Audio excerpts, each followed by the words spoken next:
Hello, आप सबको मेरा नमस्कार। मेरा आज का जो टॉपिक है वो है 18वीं सदी में भारतीय अर्थव्यवस्था की विशेषताएं।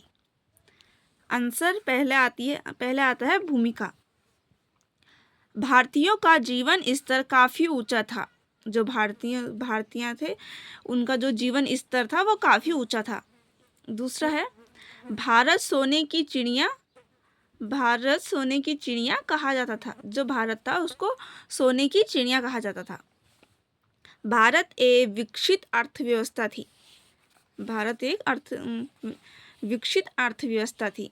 भारतीय जहाज रानी विश्व में सर्वश्रेष्ठ थी।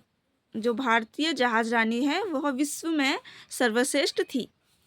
भारत की औद्योगिक वस्तुओं की मांग विश्व के हर कोने में, किंतु अंग्रेजी के आगमन से भारतीय बाजार और भारतीय राजनीतिक सत्ता को बहुत आघात पहुंचा और भारत अंग्रेजी लूट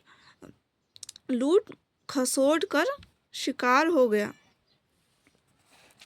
18वीं सदी में भारतीय अर्थव्यवस्था की विशेषताएं। पहली विशेषताएं है कृषि। भारत कृषि प्रधान देश था।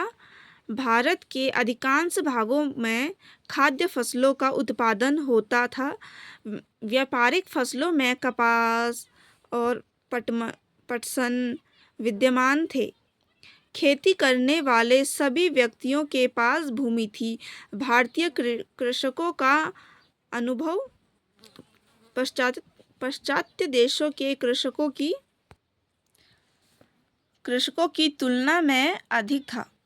ब्रिटिश सरकार ने कृषि उन्नति की अपेक्षा अपने हितों को सर्वोपरि रखा।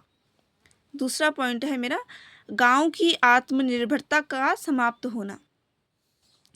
तीव्र गति से चलने वाले यातायात साधनों ने भारतीय गांव की आत्मनिर्भरता को समाप्त कर दिया। भारतीय कृषि और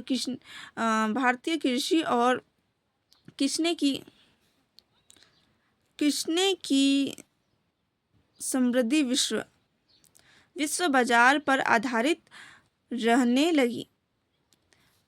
प्रारंभ के कुछ